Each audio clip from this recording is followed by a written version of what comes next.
So I'm taking this little guy to the vet because he hasn't been eating for 3 days. I also took him yesterday, but the vet told me to bring him back if he hasn't eaten again this morning, and he didn't. I tried to mix the fish, their fish packet with water, and he drank a little bit, but he didn't eat the fish at all. And then since a little food went in, I tried to give him the medicine, but he gurgled and sort of spit it out. So yeah, now I'm taking him to the vet again.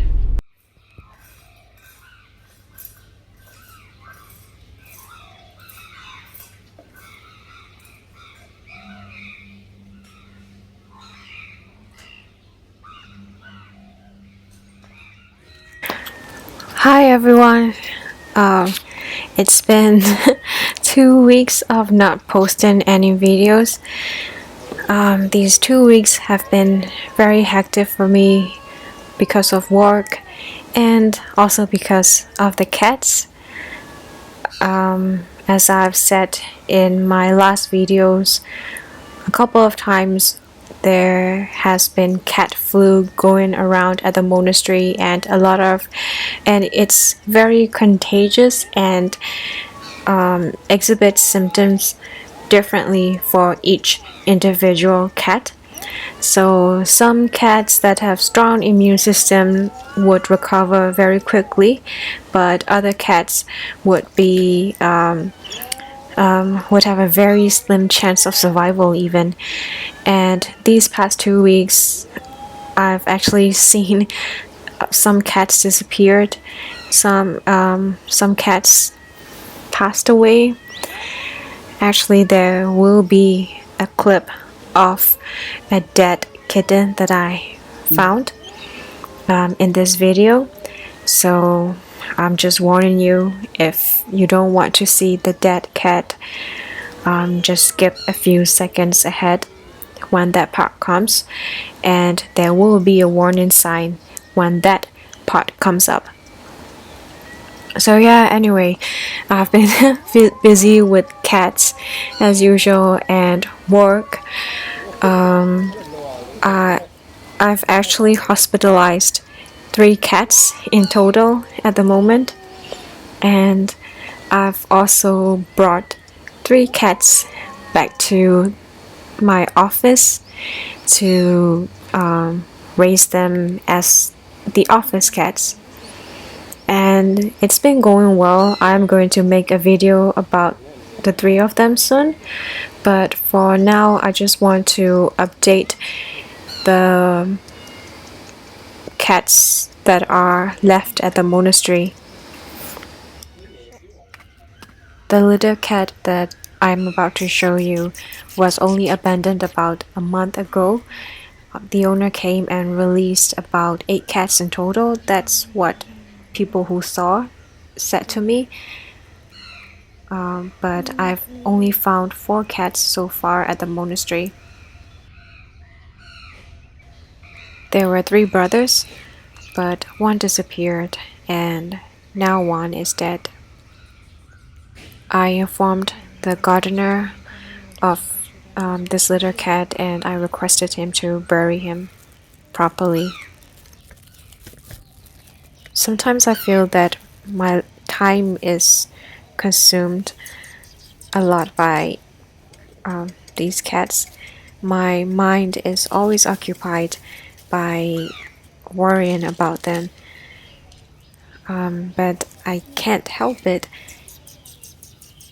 I also want to rest some days without getting up and going to the monastery to feed them, or sometimes I want to go to work early to finish early, but I can't do that because I know that they will be waiting for me. Every morning, as soon as I park my car, these cats would just come running out of the gate to greet me. And I know that if I missed one morning, they would just be sitting there wondering, oh, why didn't she come? Like, I'm so hungry. Because COVID situation has kind of improved a bit in the country. More people have been coming to the monastery again, and they always bring cat food because they know that this monastery is famous for stray cats. And some are regular monastery goers, so they know that they can bring cat food to do good deeds, etc., etc. So in a way, I can relax and I don't have to come feed them in the mornings anymore. Not like during the COVID era when there was no one and they were starving, so they need me. They only got one meal a day because of me, but now they are frequent monastery goers, so I don't really have to worry about them being starved anymore. But I just know that they will be waiting in the mornings for me, so I still go. However, I am traveling for a few days at the end of March. It's my first ever vacation in 2 years, and I'm really looking forward to it. In my absence, my sister is going to help feed the cats. And also there is an auntie that usually helps me out.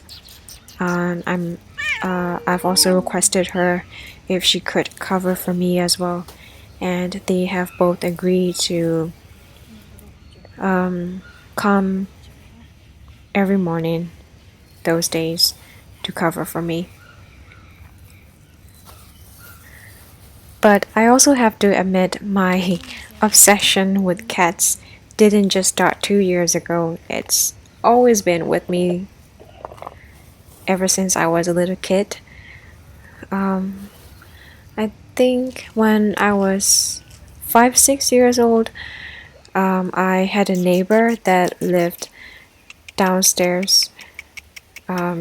They had about 12 cats in their apartment, and I just loved visiting my friend because I want to pet the cats. At that time, my parents wouldn't allow me to have a pet at all. Not because they don't love animals, it's just that they love animals too much, that they are scared that if something happens to the pet, then they will be very heartbroken.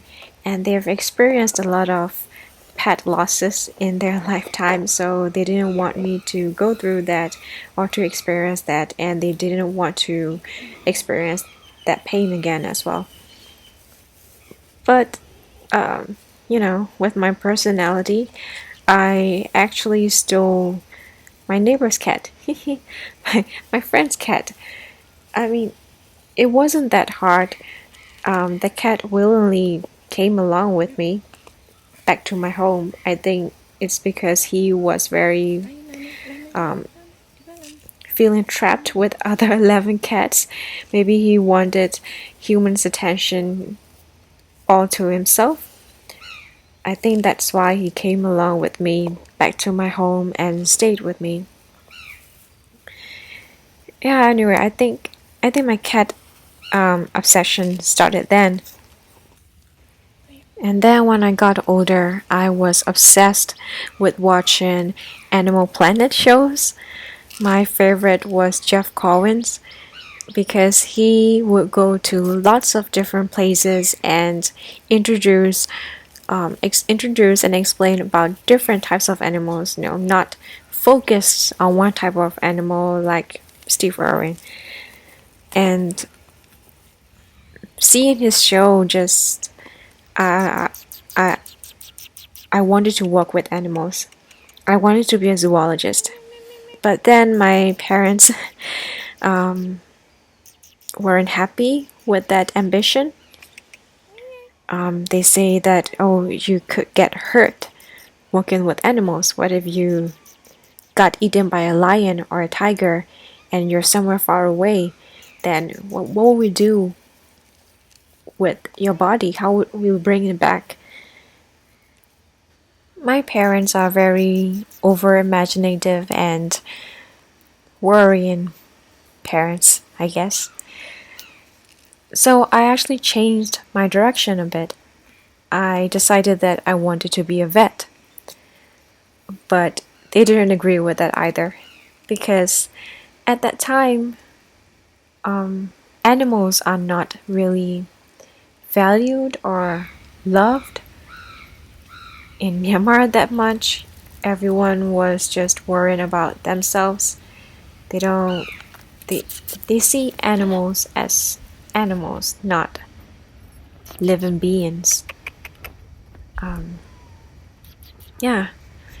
And so there weren't any proper animal care in Myanmar at that time. There was only one veterinary clinic, and it was in very, very poor condition.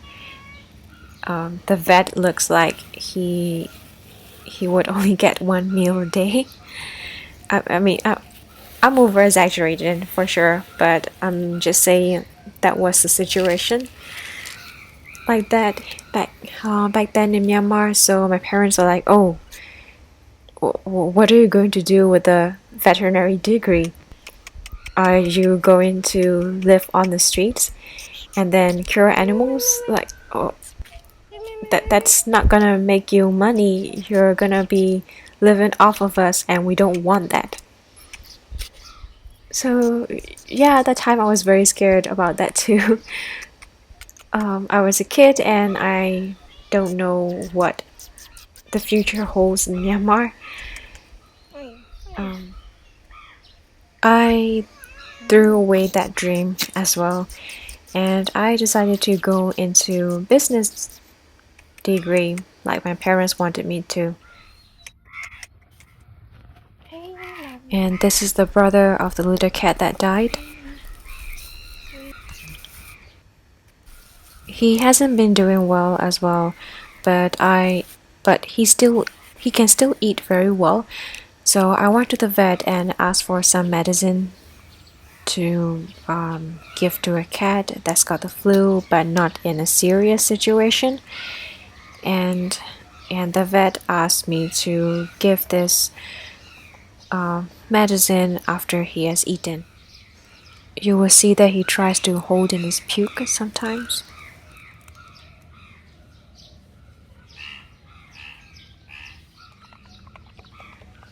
And back to my life story about obsession with cats. When I was studying in Singapore for my business degree, I volunteered at an animal shelter there too. And then I would sometimes foster kittens. And well, when a friend of a friend actually joked once that I would never get a boyfriend because I'm too obsessed with cats, and my whole life revolves around taking care of cats, being with cats. Well, joke's on them. I have a boyfriend now. And I've also convinced my boyfriend to be obsessed with cats. He has now adopted 5 cats so far after meeting me 2 years ago. All I'm saying is don't judge people for their appreciation of other animals, for taking care of other animals. You know, if you can do it, why judge others? Why put down others?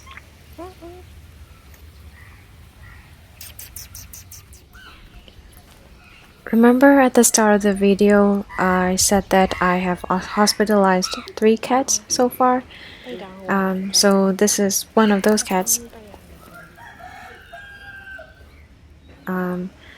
She hasn't been eating well for 3 days, and then on 12th of March, she disappeared. She didn't come to eat.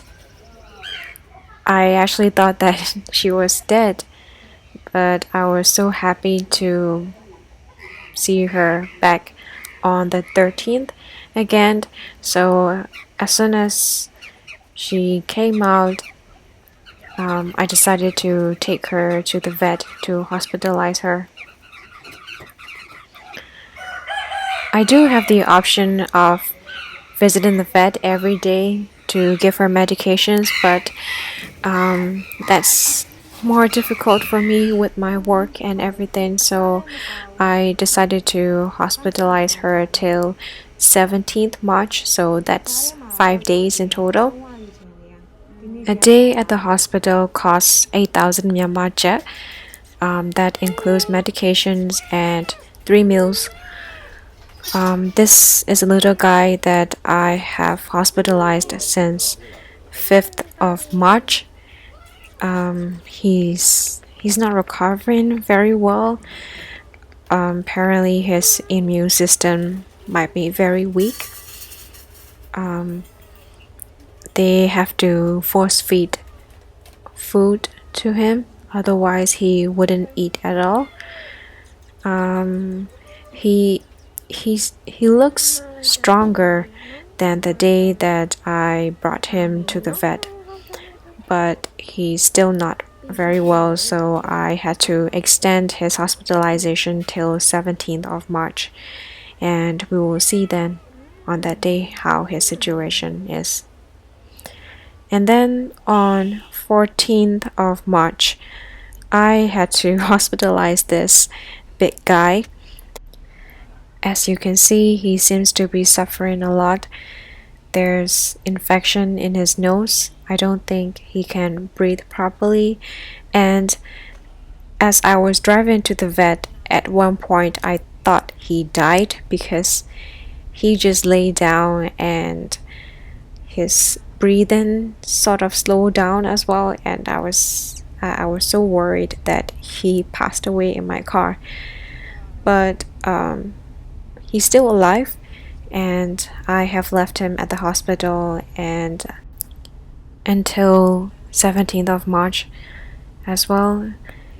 On that day, I will have to see the situation on all 3 cats, and I will update their health in the next video. Hopefully they recover very well.